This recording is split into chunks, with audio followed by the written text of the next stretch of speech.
Bonjour à tous et bienvenue dans votre journal de ce mercredi 12 mars. Ce soir, on va continuer notre série sur les élections municipales. Après s'être demandé à quoi sert une commune, eh bien ce soir, on va se pencher sur les compétences de l'intercommunalité. Communauté de communes ou agglomération, c'est elle qui s'occupe par exemple du ramassage de nos poubelles. Dans le journal également, retour sur l'expérience sportive et humanitaire de la petite Genotte, ce duo de Vendéens qui a participé au 4L Trophy, c'était mi-février. Et puis ça va bouger aussi ce soir, découverte du CrossFit, une nouvelle discipline qui combine haltérophilie, gymnastique et endurance. Un adepte a choisi la Vendée pour l'enseigner. Mais on va commencer ce soir par prendre des nouvelles de Stéphane Bonin. Il y a 6 semaines, cet agriculteur avait les pieds dans l'eau. Une situation très préoccupante pour son exploitation et notamment pour sa production de céréales. Avec le retour du soleil, Pierre Dalicieux est donc allé voir si les choses s'étaient un peu améliorées. Il y a un peu plus d'un mois, dans cette prairie, Stéphane aurait eu de l'eau jusqu'aux genoux. Le beau temps de ces derniers jours a accéléré la décrue. Dans une semaine, si tout va bien, il ne devrait plus y avoir d'eau ici. Plus d'eau et plus d'herbe non plus. Vous voyez le résultat des inondations? C'est une mousse qu'on a. Et bien, cette mousse, quand l'eau va partir, elle va rester au sol. Elle va étouffer l'herbe. Et ce qui sent, c'est que de la moisissure, de la pourriture. Ben, les bêtes ne vont pas mettre le nez dedans. Là, ça va juste être un parcours pour qu'elles se dégourdissent les pattes, mais il faudra leur mettre à manger. Voilà. En temps normal, à l'heure où les premiers bourgeons sortent, inutile d'apporter du foin pour nourrir les bêtes.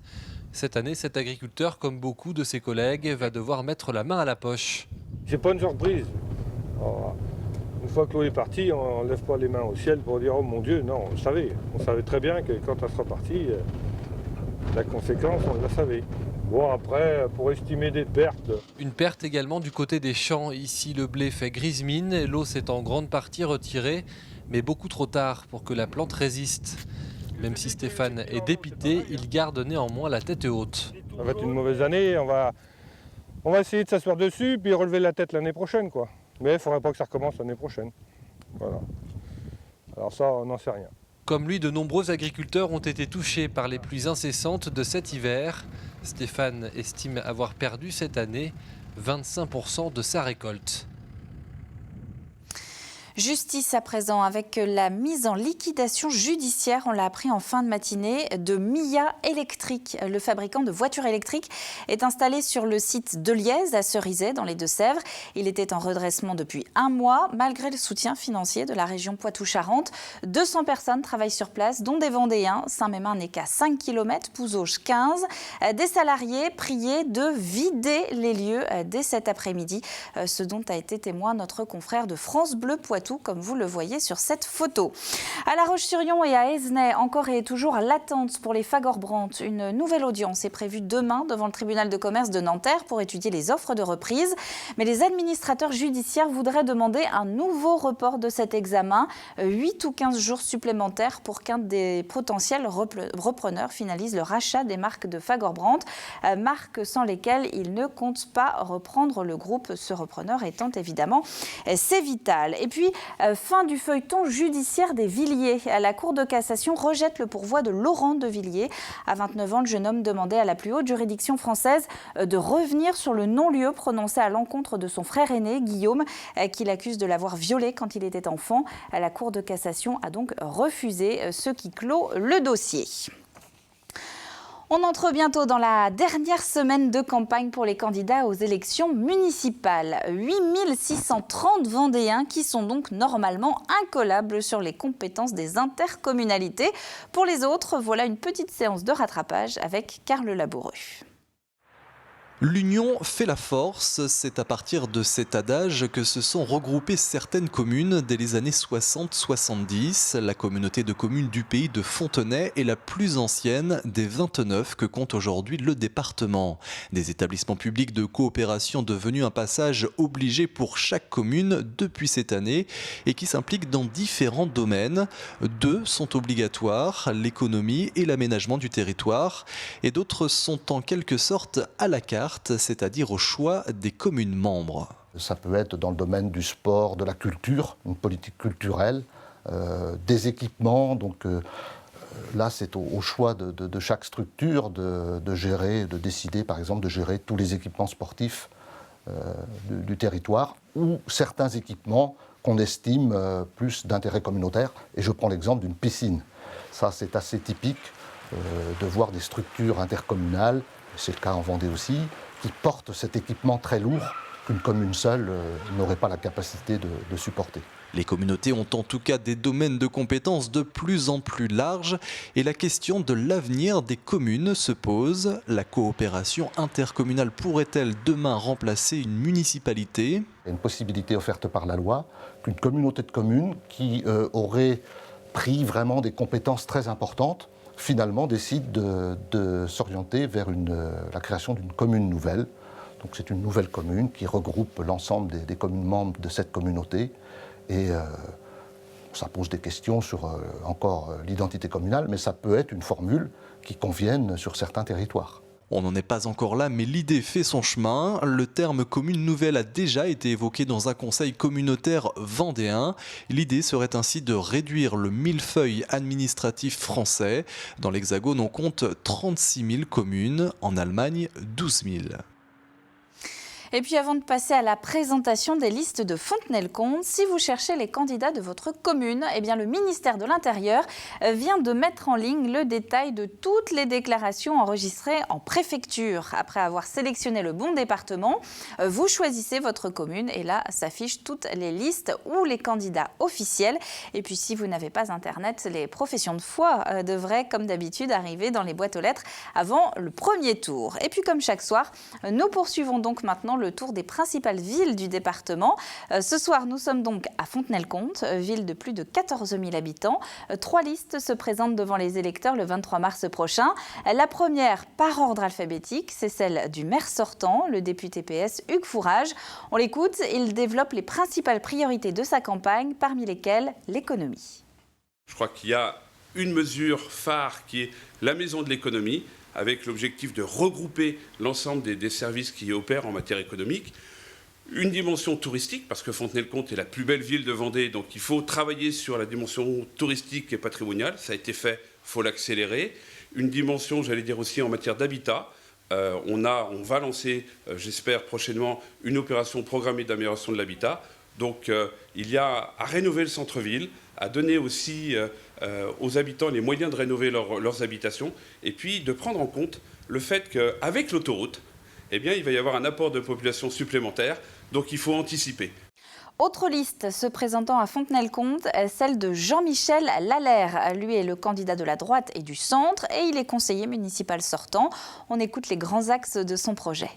La première de nos priorités étant le développement économique, le développement de l'emploi et le développement de nouvelles activités à Fontenay-le-Comte.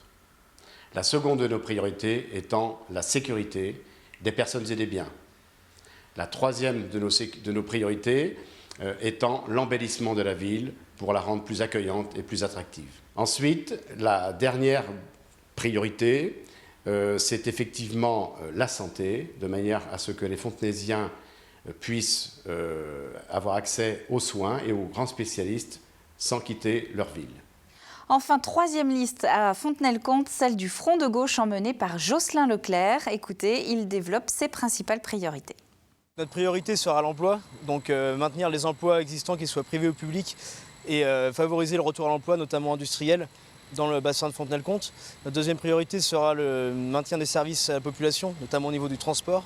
Notre troisième priorité sera le développement de projets écologiques, avec une priorité transversale qui sera la démocratie participative et la consultation des citoyens plus d'une fois tous les 6 ans. Mon souhait pour Fontenay-le-Comte à l'issue du prochain mandat, ce serait une ville qui soit apaisée, où il règne un vivre ensemble harmonieux, où les gens aient envie de venir s'installer, où l'on puisse, même si l'on est jeune, avoir envie de vivre ici et d'y rester. C'est le moment de chercher un job saisonnier. Après plusieurs forums, notamment sur la côte, dont on a déjà parlé, La Roche-sur-Yon propose à son tour samedi une journée d'information, de simulation d'entretien, d'ateliers CV et de bourse à l'emploi pour les jeunes. C'est de l'information, mais également des liens directs avec des professionnels qui cherchent des jeunes. Il y a le secteur de l'animation, le secteur de l'agriculture aussi, surtout pour les jeunes qui sont mineurs, puisque les jeunes de moins de 18 ans, il n'y a quand même pas énormément d'offres qui leur sont possibles. Donc il y a l'agriculture, il y a l'animation qui propose pas mal d'emplois. Donc ça peut être immédiat et très concret suite à cette journée. Et puis d'ici samedi, les herbiers organisent vendredi Job en poche. 17 entreprises proposeront des postes d'été, campus de l'Étenduère. Un mot à présent du Neurodon qui finance le travail de recherche sur les maladies du cerveau. Ça se passe toute la semaine avec des campagnes de publicité et une grande collecte nationale. Une semaine pour rappeler qu'aujourd'hui, on arrive à faire des prouesses technologiques, mais que faute d'argent, on ne sait pas encore bien soigner le cerveau.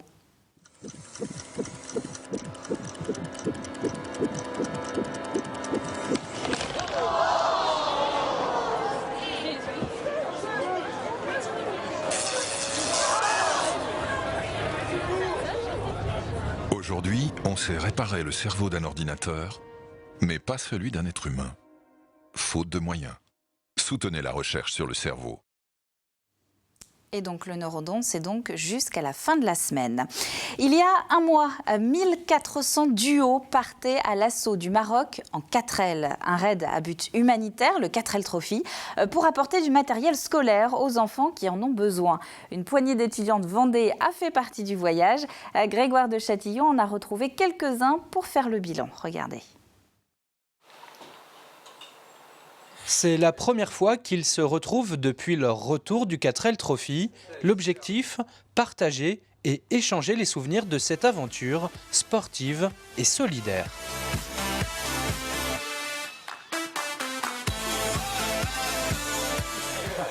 Pendant plus de 10 jours, sur 6000 km, les quelques équipages vendéens du 4L Trophy n'ont pas manqué de faire des photos et des vidéos de cette aventure inoubliable et aussi forte en émotion. Le premier jour de piste, il nous arrivait des galères, mais alors on a cassé donc 2 amortisseurs, une rotule, 2 soufflets, le pot d'échappement qui a été démoli, donc c'était la première journée, la journée la plus galère. Quand on voit les vidéos sur internet du 4L Trophy, on s'imagine que c'est beaucoup plus facile, mais en fait quand on le vit, c'est beaucoup plus difficile et ça passe tellement vite. La grande majorité des 1300 équipages avaient choisi de dormir la nuit sous la tente, ce qui n'était pas le cas de Romain et de son partenaire de raid. Nous on a fait le choix de dormir dans notre 4L, donc le matelas où on dormait moi et mon coéquipier. On avait fait des rangements sur chaque côté, on avait installé une table et des tiroirs juste en dessous. Au-delà de l'aventure, la mission principale de ce raid était donc d'aider les enfants du désert marocain grâce à l'acheminement de fournitures scolaires. Alors, ce qui m'a motivé en premier lieu, c'était le côté humanitaire de l'organisation où on apporte les fournitures scolaires. Et puis après, c'était, on va dire, créer un projet et le mener à bien. C'est tout de suite ce qui nous a motivés. Et puis pouvoir un petit peu s'amuser et rouler avec les 4L. À la demande de leurs sponsors, les jeunes Vendéens se doivent de continuer à piloter leur 4L encore quelques mois sur nos routes bitumées. Les inscriptions pour le départ du 19 février 2015 sont déjà ouvertes, ce qui vous laisse un petit peu de temps pour trouver les financements. Le 4L Trophy est ouvert à tous les jeunes de 18 à 28 ans. À 4 mois de l'été, c'est le moment pour certains de remiser la tartiflette au fond du placard et de se remettre au sport. Alors la Zumba, tout le monde commence à connaître. Le CrossFit, en revanche, nettement moins. François est un prof de fitness qui a décidé d'importer cette nouvelle mode en Vendée. Une discipline qui existe depuis les années 70 aux États-Unis, mais qui arrive tout juste en France. Delphine Ledu. Traction, levée de poids ou encore lancer de balle. Ce midi, certains ont préféré sauter la pause déjeuner pour le CrossFit, une discipline venue tout droit des États-Unis. Objectif, être au top de sa forme. C'est d'être le plus complet possible, être capable de courir, grimper, sauter, lever des charges, grimper, etc. Voilà, c'est d'être le plus complet possible, de ne pas avoir de points faibles. L'un des principes du CrossFit, exécuter un enchaînement d'exercices de 10 à 30 minutes d'une manière intense. À chaque entraînement, les activités sont différentes et adaptées à tous les sportifs. Les mouvements, les charges sont adaptés en fonction des personnes qui viennent d'ici, en fonction de leurs compétences, de leurs possibilités. On a l'impression que c'est super difficile, alors qu'en fait, il y a des gens, ne serait-ce que ce midi, qui ont commencé juste la semaine dernière. Donc voilà, c'est vraiment, il faut essayer pour se rendre compte de ce que c'est le meilleur moyen de comprendre ce qu'est le CrossFit. J'avais besoin de reprendre du sport, de refaire du sport au bout d'un moment et que je trouvais là quelque chose qui me plaît bien parce qu'il y a des exercices très variés tous les jours, très complets, sur un temps qui est court. Donc moi, ça me permet de faire une pause sportive le midi dans mon travail. Évacuer le stress, se dépasser, le crossfit est aussi une discipline qui cultive l'esprit d'équipe. Ceux qui ont terminé les premiers encouragent ceux qui n'ont pas terminé parce que ils ont tellement bavé eux-mêmes qu'ils encouragent les autres aussi à terminer. C'est convivial, on s'aide chacun et on s'encourage les uns les autres. J'ai fait une première séance d'essai, donc après, si on a surmonté le cap de la douleur et des courbatures, si on revient, c'est pour toute la vie, je crois. Au total, le CrossFit de La Roche-sur-Yon compte 70 adeptes. La discipline se développe puisqu'une vingtaine de salles existent en France depuis quelques années. Et il paraît donc que tout le monde peut y arriver. Alors si vous êtes plutôt adepte du sport en plein air, aucune excuse pour ne pas aller courir demain. Le soleil continue de se maintenir au-dessus de la Vendée. Toujours du ciel bleu, toujours de la douceur, bref, pas de changement. Le bulletin complet, c'est dans un instant avec Armelle Pavageau. C'est la fin de ce journal. Merci à vous de l'avoir suivi. On se retrouve évidemment demain, même heure, pour le prochain point sur l'actu vendéenne. D'ici là, je vous propose la preuve que toute la rédaction de TV Vendée ne recule devant rien pour vous rapporter des images étonnantes. Aurélia Horner a participé cet après-midi à l'entraînement des pilotes de Vendée Sport Aérien au départ de l'aérodrome de Fontenay-le-Comte. Un avant-goût de son reportage de demain. Accrochez bien vos ceintures. Bonne soirée.